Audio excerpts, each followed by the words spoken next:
God help us, the war has been surrendered.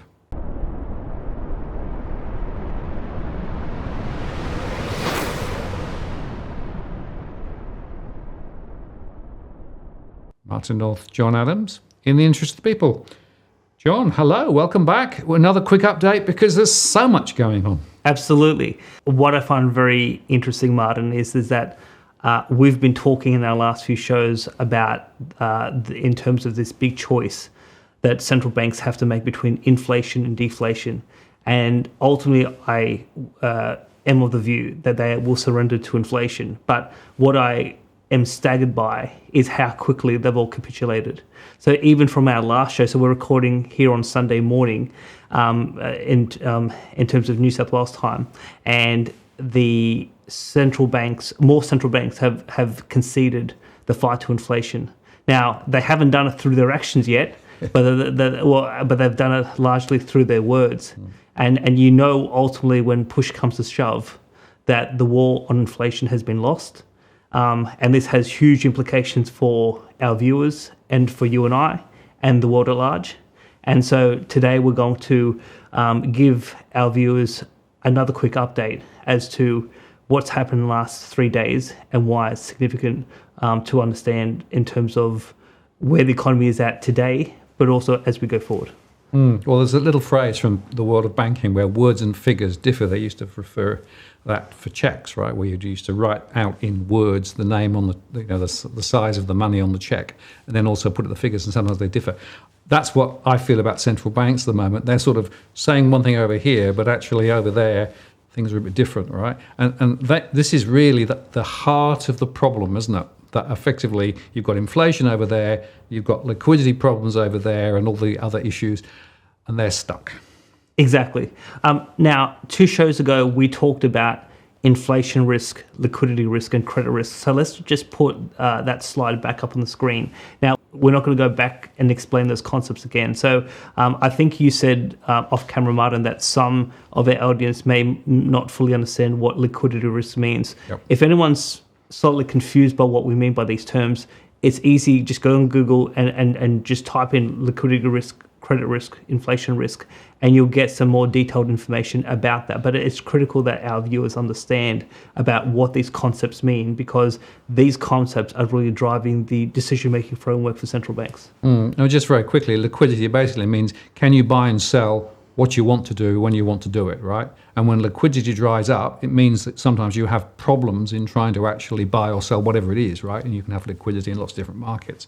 And it's a very important sign, like the number of bonds being issued has come down, liquidity in other markets are also frozen out at the moment. So liquidity and the liquidity risk was actually what triggered the 2008 global financial crisis. Exactly. Now, one of the really interesting aspects of this, Martin, is that how quickly events are moving, and so there is a famous investor fund manager from the United States called Carl Bass. And so let's actually put slide 2 on the screen, because he actually goes into detail as to why things are moving so rapidly. So he says there have been 7 disinflationary periods since the creature from Jekyll Island first hatch, i.e. the US Federal Reserve. All 7 have included recessions, and this one will be no different. Financial conditions are tightening at lightning speed. Over 33 trillion of equity declines, 2 trillion of crypto losses, largest bond market losses in history, and Fed balance sheet withdrawal of almost 100 billion of risk assets each month, just beginning. University of Michigan consumer confidence at 70 years low. Hard landing is assured. Now, so we'll get into the question of hard landing, soft landing, because I think there's a lot of false hope being projected even in the Australian media. Absolutely. In terms of a soft landing. But obviously the speed of these losses and obviously again, why are these losses happening so quickly? It's because we've got the biggest bubble ever. And these markets have been manipulated to such an extreme level that once you just take your foot off the accelerator just a touch, they quickly unravel very, very, very quickly. And the pace in which these moving in the last, say, 3-4 weeks is probably the fastest we've ever seen in economic history. So if you think about quantitative tightening, they really haven't started yet. It's just beginning to sort of tick over. And already we're seeing this liquidity problem. Now, before we get into some of the recent decisions that have happened over the last 3 days, it's critical that we highlight to our viewers a statistical trick that both the RBA and the Bank of England have expressly said that they're going to basically pull. And here's where there's going to be a miscommunication between what central banks are saying and what people on the street are actually experiencing in terms of daily economic life. And so let's put slide 7 on the screen. So there's a real difference, Martin, between price level and the rate of change. And so I've come up with a very stylized example. So just assume in year 1, the price of petrol goes from $1.60 a litre to $2.20. In that change, we've seen price inflation of 37.5% in terms of the price increase.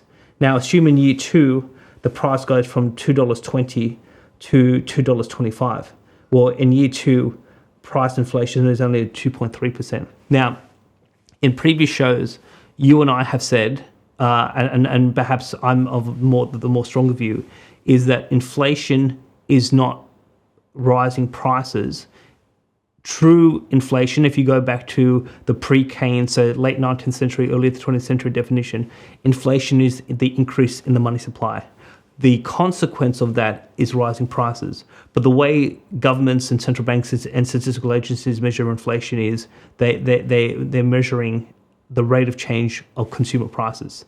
So what both Philip Lowe, when he gave an interview with the ABC 7:30 report, but also what the Bank of England said the other day in their official monetary policy statement, they said that if prices stabilise at elevated levels, that is sufficient to get inflation down.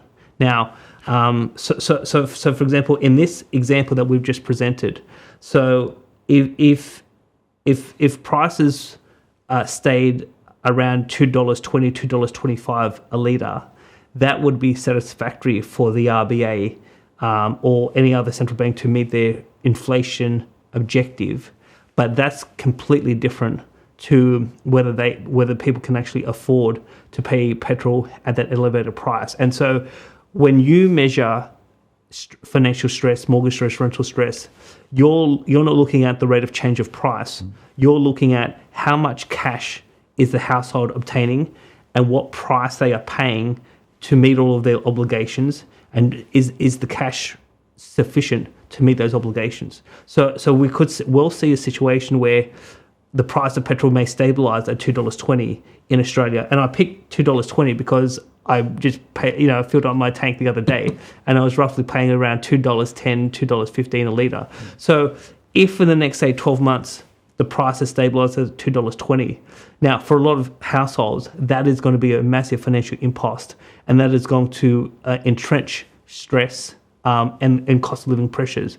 But to the RBA, because the price is stabilised at a more elevated level, that to them is inflation under control. And so this is a really critical point, because no doubt your detractors like Capitulation will come back and say, well, inflation is under control, prices are stable, there's nothing to worry about in terms of the stress that households are facing, and obviously your claims of people being in financial trouble were overblown. Look, I think that criticism is coming, and so this is why I think we need to be calling this issue out of the rate of change of price versus price level. No, I agree, John. And the point there is, I look at it on a cash flow basis. I always have done, always will, which is how much money is coming in, how much money is going out, how much latitude do people have.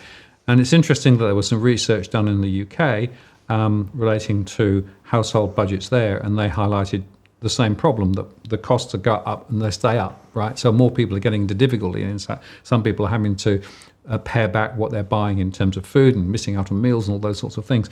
The real official number for inflation may not actually capture the true dynamics of real households. Yes. So when people are watching the show and they're watching the mainstream media, they may hear over the next 12 to 18 months that inflation is under control.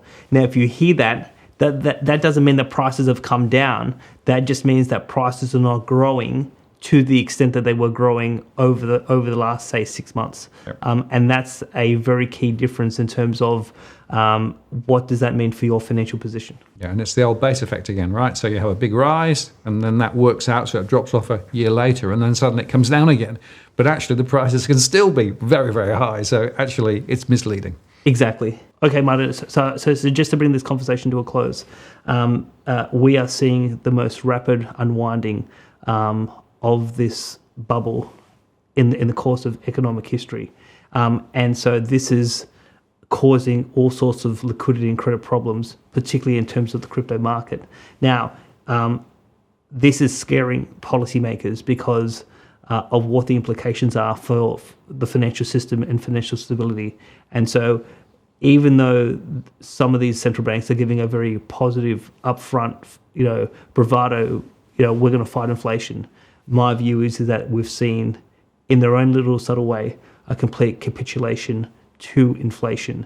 And so while some central banks like Japan, the European Union, and the Bank of England have effectively played their hand, it will take a bit of extra time for, say, Australia, New Zealand, and the United States to fully indicate transparently to the public that they're not really up for the fight. But let me assure our viewers that when push comes to shove, they're not going to collapse the bubble because none of them believe that they don't have the political courage to do so, but they also don't believe that it's the right thing to do. I think a lot of these people, and this is a conversation I've had with people in federal parliament, some people believe that inflation is a lesser evil than mass unemployment. And unfortunately, I think as we see throughout economic history, once inflation starts, it doesn't stop.